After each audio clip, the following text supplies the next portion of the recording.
aluno novo e explica para eles. Eles passam a ser os professores daqueles alunos novos, explicando, olha, esse aqui é o som, explora. Eu vou mostrar para vocês que tem uma exploração aqui da parede, dos sons das letras, uma forma de você expor todos esses sons na sua sala de aula. Porque se eu falo para você, troca o alfabeto ilustrado, que você decora a sala, por uma parede dos sons das letras, que faz mais sentido, então eu trago um material com uma alternativa para vocês explorarem os sons das letras, tá? Mas eu vou mostrar aqui, beleza? Vamos avançando. Mas você traz os seus alunos ao seu favor, e eles gostam tanto que eles passam a ensinar os outros. Isso é muito interessante, né? Mas vamos lá, vamos para atividades, alguns exemplos para ensinar os sons das letras.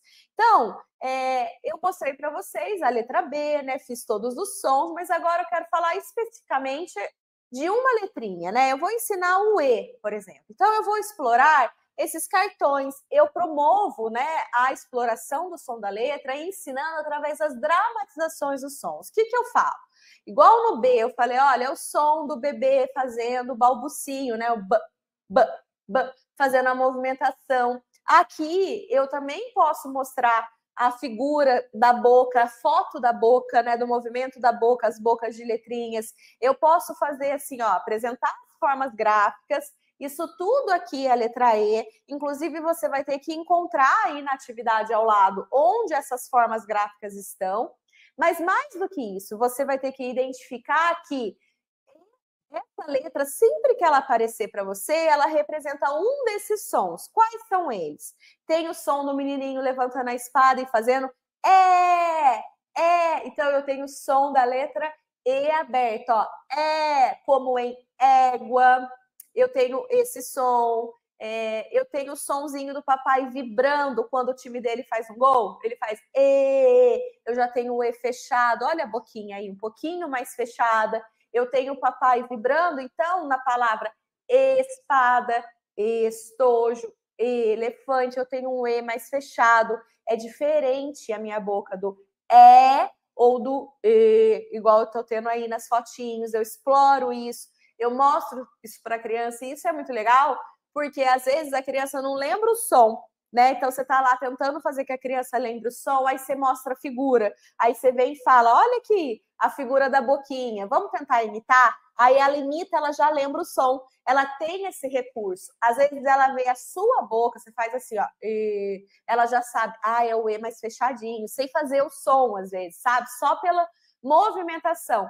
Isso é uma forma de apresentar o som multissensorial, multiarticulatória. Eu estou colocando novos elementos para uma aprendizagem que, na minha cabeça, era só visual. Antes, quando eu não ensinava o som, era só visual, não era? Era só essa letra, ele tem que reconhecer isso e pronto. Não, eu estou associando a esse elemento visual uma informação auditiva, uma formação da minha boca, um movimento. Vejam só. E eu tenho em da vovó que não escuta bem, que tá lá no enlatado, entupido, né? Aqui, ó, em a vovó fazendo esse movimento também. Depois eu vou explorar nessas figuras, nessas imagens, onde eu estou escutando esse som, se a criança escuta, sim ou não, certo? Eu vou fazer nessas explorações. E veja que legal, nessas atividades de traçado, eu sempre falo, associe o som da letra junto com o traçado.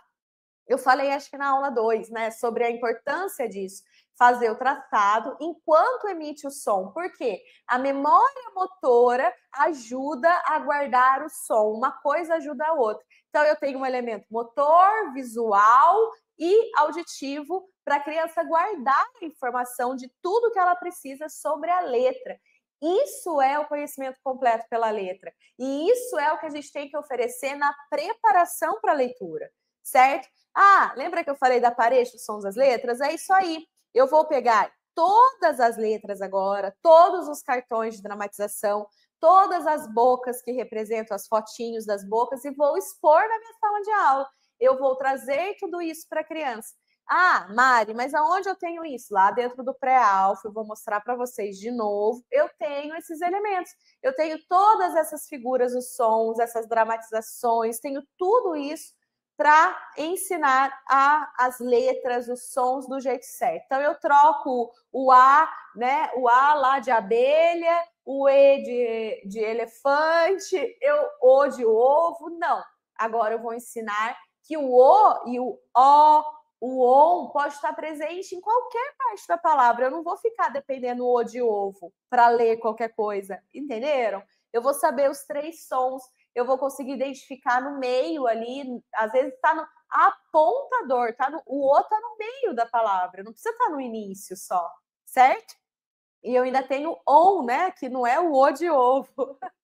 Mas então, vamos lá. Aí, além, né, das vogais, então eu apresento todas as vogais, faço essa parede dos sons. Ah, se vocês verem aqui, a parede do som está lá no dia 5. Isso quer dizer o quê? Que em 5 dias eu já apresentei todas as vogais, mas quer dizer que eu nunca mais falo de vogal com a criança? Não. Aí eu monto essa parede dos sons e vou ficar retomando sempre aquilo. Então, eu apresento as vogais, vou avançar para a consoante, mas volto para memorizar as vogais. E essa parede dos sons, ela ajuda nessa memorização.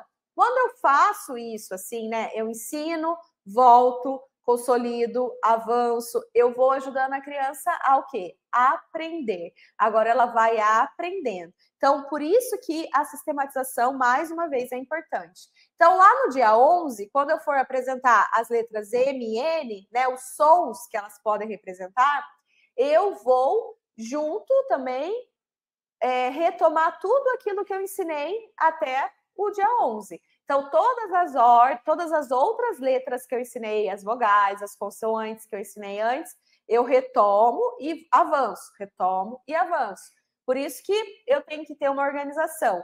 E por que eu estou apresentando M e N juntos? É só porque no alfabeto elas estão uma do lado da outra? Não. É porque essas letras elas são nasais e às vezes o som é muito parecido. E lembra que eu falei ontem que eu tenho que treinar essa discriminação de sons parecidos para favorecer a criança a identificar esses sons de uma maneira mais assertiva. Então, o que eu faço aqui é, eu pego o som do mas veja aqui na boca aí, ó, os meus lábios se tocam. É uma consoante bilabial. Os 2 lábios se tocam, se fecham para formar esse som do E do N, embora o som seja parecido, seja o som do eu tenho outra formação, ó. Para o M e o para o N. O som é muito igual, mas o movimento que eu faço é totalmente diferente. Então, quando eu falo mapa, meus lábios se tocaram. Quando eu falo navio, não se tocaram. Então, é N, não é M, certo? Veja aqui, um aspecto multiarticulatório, eu facilito, não tem mais confusão. A criança não escreve mais M no lugar de N, o N no lugar de M. E isso funciona para P, B, T, D, F, V, SZ, X e J, porque a gente faz essa apresentação conjunta, um junto com o outro, para treinar essa discriminação. Por isso que tem essa ordem, né? Então, são coisas que vão facilitar. Então, tem um jeito certo de ensinar o som de letra, e é assim, certo? Ah, e depois que eu ensino isso, então eu explorei, apresentei os sons, desenvolvi consciência fonêmica, aí eu vou consolidar o princípio alfabético. Veja que aqui eu tô com figura, né? Eu tô com a letra, a figura com uma dramatização, a boca de letrinha. Aqui eu já estou com o alfabeto seco, né? Só tem o alfabeto. Veja aqui, ó, eu tô falando do dia 11 para o dia 57. No dia 57, eu quero que a criança bata o olho na letra e saiba o som. Não tem mais essa de usar figurinha. Não tem. Mas como que eu faço isso? Tem todo um caminho. Mas para vocês saberem que esse caminho ele existe e ele pode ser acessível a qualquer pessoa. Não é um caminho guardado a 7 chaves. Dentro do pré-alfa tem esse caminho. Do dia 11 ao dia 57, a criança agora não precisa mais de figura. As figuras, elas são auxiliares da memória, mas elas não são como muleta, que a criança vai sempre precisar daquilo. Não. Vai chegar uma certa hora que a gente as tira e treina a rápida identificação, a fluência na identificação da relação letra-som. E isso é muito importante ser feito de uma maneira estruturada. Por isso que a parede dos sons das letras ajuda, por isso que os cartões ajudam, tem tudo um motivo para estar ali dentro do programa, tá? E aí, outra coisa que me ajuda no princípio alfabético é isso aí, eu trabalhar, por exemplo, com um jogo aí da palavra secreta. Olha, vamos pensar nessas figuras. Quais são os sons iniciais, né? O leão, aí eu uso, é qual letra? A letra L, eu ponho aqui, porque eu já vou treinando essa identificação letra-som, certo? O urubu, qual que é o som? Ó, é aquela letrinha U. Já tracei a letra, já identifiquei a letra, já sei o som da letra, vou poder usar aqui. A abelha, é a letra A. Olha a palavra que eu formei, A, lua. Já associo também uma atividade de consciência fonêmica. Veja que tem tudo uma combinação. Para chegar nisso, eu fiz tantas outras coisas antes. Isso que é muito importante vocês saberem. Eu não chego nisso de repente, né? Eu não chego nisso no dia 2 da minha atividade com as crianças. Eu tenho uma sistematização, eu chego isso depois, certo, gente? E aí vocês podem estar se perguntando, certo, Mari? Então, essas atividades, já sei que elas são importantes, mas qual ordem eu ensino o som das letras? Eu ensino o som das letras pela ordem alfabética? Eu já sei que eu já falei isso aqui, mas eu vou explorar mais. É o seguinte, não. Tem um autor, o Derraene, né? Ele vai falar no livro dele que chama Os Neurônios da Leitura, e ele fala o seguinte, é preciso a gente explicar claramente ao aluno que cada som tem suas roupas, as letras ou grupos de letras que podem vesti-lo e que, inversamente, cada letra se pronuncia de uma ou de várias formas. Os grafemas serão introduzidos, então, numa ordem lógica. A gente começa pelos mais simples e mais regulares. Então, os sons mais simples, vogais. Vou ensinar todos os 12 sons das vogais que eu fiz para vocês. Depois, eu vou ensinar os mais regulares e mais simples das consoantes. São sons que podem ser sustentados por mais tempo. Então, eu vou ensinar F, V, S, Z, X e J. Depois eu vou para L, depois R, depois M, N, né? Depois P, B, T, D, C, G. Pronto, apresentei os sons nesta ordem. Veja que o C é a terceira letra do alfabeto, mas é a última a ser apresentada. Porque tem a questão do som que ele não é sustentado. O som do... Ele é seco, eu não consigo fazer isso, não é verdade? Então, eu deixo ele para depois. Progressivamente, os sons vão sendo apresentados por essa questão da dificuldade de, não da produção do som, mas da percepção, da continuidade desses sons serem produzidos, certo? Porque P e B é som fácil, né? Tanto é que bebê já fica pronunciando logo, né? Esses sons, mas eles são mais difíceis de serem sustentados e percebidos pela criança. E como a gente quer essa base do som da letra para a consciência fonêmica, então antes eu faço os mais fáceis, certo?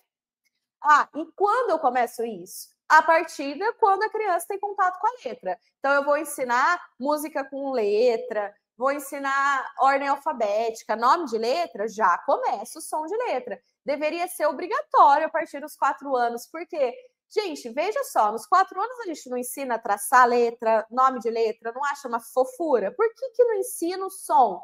A parte mais importante. Sabe por que não ensina? Porque acredita-se que a criança vai chegar nessa conclusão, que não precisa ensinar. E se fosse assim, então nem nome da letra eu precisava ensinar, né? Eu podia falar, não, uma hora a criança chega nessa conclusão. Só que não é, a gente já sabe que isso não é natural, precisa ser ensinado. Então, a partir dos 4 anos, com certeza, certo? Só que se eu tenho uma criança acima de 6 anos, 7 anos, 8, 9, 10, não sabe, eu preciso ensinar. Inclusive, eu sempre falo isso. Às vezes falta pouco para a criança aprender, mas o que falta é isso daí, ó, som de letra e consciência fonológica. O que falta são essas 2 habilidades essenciais, que, assim, se a criança não sabe, eu preciso ensinar e aí ela vai. Uma belezinha. E ela vai muito bem, tá? Ah, e qualquer pessoa pode ensinar isso? Mari, eu nunca vi isso na minha vida. É a primeira experiência que eu vou ter como professora, é a primeira vez que eu vou ensinar dessa forma. Dá para eu ensinar? Eu vou saber ensinar? Escuta só o que a Tatiane tem para falar sobre isso. Ela também era uma professora que entrou no primeiro ano, assim, de paraquedas, sem